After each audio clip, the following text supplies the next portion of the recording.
दोस्तों, जिस व्यक्ति को पवन सिंह ने चोरी का आरोप लगा के अपने पास से भगा दिया था कि ये वही चोर है जो हमारे चुनाव के टाइम में करोड़ों का घपला किया था, वो चोर आज इतिहास रच दिया है। जी, मैं बिल्कुल बात कर रहा हूँ दीपक सिंह का, जो कि उनके पूर्व मैनेजर रह चुके हैं पवन सिंह के। और पवन सिंह के सबसे बड़े-बड़े हिट गाने देने में उनका सबसे बड़ा हाथ रहा है। जब तक उन्होंने साथ में रहा है, पवन सिंह को ज़ीरो से हीरो बनाने में बहुत ज़्यादा कंफर्टेबल रहे हैं। बहुत सारे लोग ये भी कह रहे हैं कि पवन सिंह के साथ उसने घपला किया था, चोरी किया था। अब देखिए क्या हुआ था, नहीं हुआ था, वो तो हमें पता नहीं है, क्योंकि वो पवन सिंह को पता है और उनको पता है, क्योंकि ये दोनों पवन सिंह का अकाउंट वकाउंट सब कुछ देखते थे, मैनेजर थे वो। अब क्या हुआ था, नहीं हुआ था, कुछ लोग ये भी कहते हैं कि कुछ लोग चाटुकारिता करके अपना मैनेजर पाने के लिए दीपक सिंह को बदनाम किया, हालांकि अभी वो भी मैनेजर नहीं है, कुछ लोग थे। लेकिन एक बात बताएं यार, बंदा दिल का सीधा था। मतलब उसको काम की मतलब ये जरूरत नहीं थी कि मैं पवन सिंह के साथ रहूंगा तभी भोजपुरी इंडस्ट्री में काम करूंगा या मैं अपना लेवल ऊपर कर पाऊंगा। लेकिन जाकर देखिए बिहार में चुनाव का कैंपिंग किया, जब जो चुनाव चल रहा था अभी 2025 का, उस चुनाव में कैंपिंग करने में सबसे बड़ी पार्टी बनी है दीपक सिंह की। ये मैं नहीं कह रहा हूँ, जाकर सोशल मीडिया पे देखिए, बड़ी बड़ी सोशल मीडिया इन्फ्लुएंसर ने इस चीज़ को साबित किया है। और यहाँ तक कि आज तक ने ट्वीट भी करा है शायद, और भी बहुत सारे लोगों ने ट्वीट करके बताया है कि बिहार के सबसे बड़ी कंपनी, कैंपिंग करने वाली कंपनी बनी है दीपक सिंह की कंपनी। तो भाई वो पावरफुल बंदा है। नीतीश कुमार की कैंपिंग कर रहे थे वो, और भी बहुत सारे पार्टियों का कैंपिंग कर रहे थे।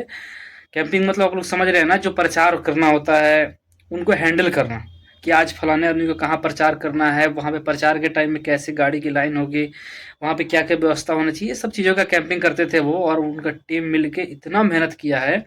जो लोग ये सोच रहे थे ना कि पवन सिंह के बाद अगर दीपक सिंह पवन सिंह से दूर हट जाते तो बर्बाद हो जाएंगे, या चाहे उनको मतलब कुछ भी रहने के लिए नहीं रहेगा, चाहे फिर वो काम क्या करेंगे, तो भाई वो बहुत बड़े लेवल के बिजनेसमैन है।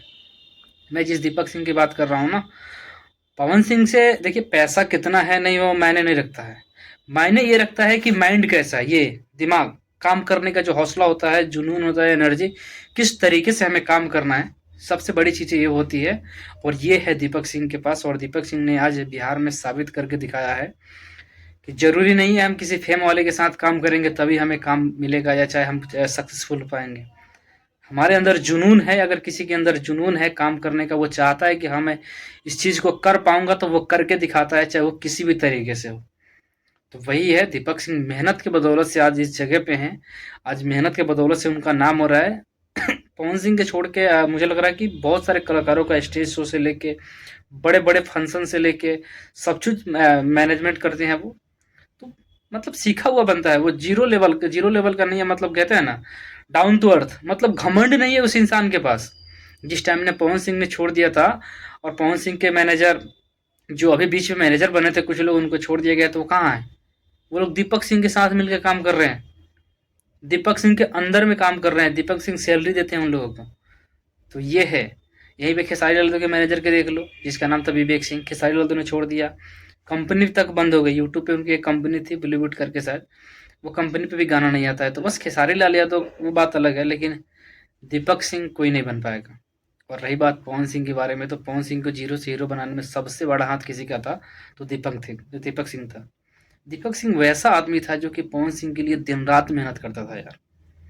वो दिन का दिन रात का रात, मतलब कुछ मतलब समझता ही नहीं था। जिस तरीके से कैसे भी वो सोचता था कि पवन सिंह बजना चाहिए भाई, मार्केट में सिर्फ ये आवाज आना चाहिए, पवन पवन। तो वो वाला काम किया था उन्होंने। लेकिन हालांकि अब देखिए किसकी गलतफहमी है ये हमें भी पता नहीं है। हो सकती है पवन सिंह की भी गलतफहमी हो, या हो सकती है दीपक सिंह की भी कुछ गलतफहमी हो। दोनों को बैठ के बात करना चाहिए था, लेकिन चलो कोई बात नहीं है। जहाँ भी है दीपक सिंह अपना झंडा लहराने में लगे हुए हैं, पवन सिंह भी अपना नाम कर रहे हैं। लेकिन जिस तरीके से दीपक सिंह के साथ मिलके काम करते थे, पवन सिंह ने जो वादा किया था कि ये मेरा भाई है, ये मेरे जान से बढ़ के हैं, मैं इनको नहीं भूल पाऊंगा, वो सब वादे से मुकर गए शायद पवन सिंह। और आज देखिए अब बहुत कम मिलना जुलना होता है, यहाँ तक कि कोई बर्थडे किसी का विश तक नहीं कर पाता है। तो ये है। बाकी दीपक सिंह का झंडा पूरे बिहार ही नहीं पूरे दुनिया में लहरेगा। मुझे लगता है कि साल 2 साल की और बात है, क्योंकि जिस तरीके से उन्होंने बिहार में कैंपिंग करा है ना, मतलब एक अलग रिकॉर्ड बना दिया है। तो ऐसे ही झंडा लहरता रहेगा। बाकी दोस्तों आप लोग का क्या राय है, कमेंट में जरूर बताइएगा।